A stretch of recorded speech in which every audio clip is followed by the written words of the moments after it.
Question for Party List Representative Samuel Pagdilao. This is from Sayruso.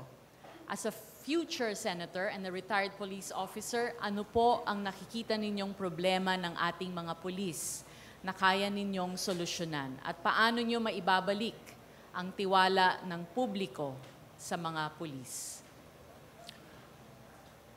Maraming salamat. Napakaraming problema ang ating mga pulis sa ngayon. Isa na po dyan ang problema na kulang po ang kanilang sweldo, katumbas naman sa mga serbisyong ibinibigay nila. Alam niyo po, ang pulis, 24 hours a day, 7 days a week po ang kanilang trabaho. Kahit anong pong oras sa gabi, madaling araw, pwede po silang gisingin para magtrabaho. So kinakailangan po sa pamamagitan ng modernization program where we are going to ensure yung po kanilang mga sweldo ay maitaas po natin. Pero ma-address po yung problema ng korupsyon or yung pong bumibigay doon po sa mga tentasyon. Kinakailangan po maipasayan at madagdagan ang sweldo nila katumbas ng kanilang serbisyo. Yung pangalawang tanong, pakiulit po, hindi ko yata... Paano nyo maibalik ang tiwala ng publiko sa mga pulis? Yes. Ang kinakailangan po ay ang disiplina ng pulis ay maiayos natin para po yung tiwala ng ating mga mamamayan ay maibalik.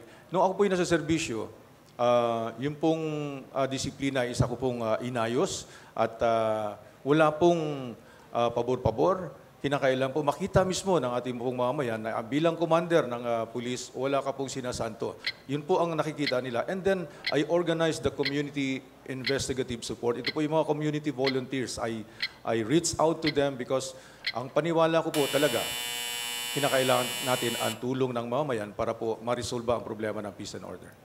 Just a quick follow-up po.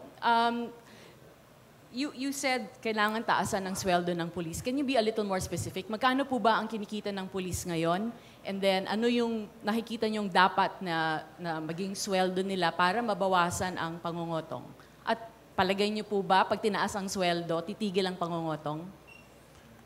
Una po, yung pong pagtaas ng sweldo ay dapat sumunod, alinsunod po doon sa pangangailangan, yung quality of life or standard of living. Sa paningin ko, sa palagay ko, sa panahon ito, kinakailan po at least, meron po silang basic pay na 40,000 pesos para po maitawid ang pangangailangan nila sa pang-araw-araw na pangangailangan.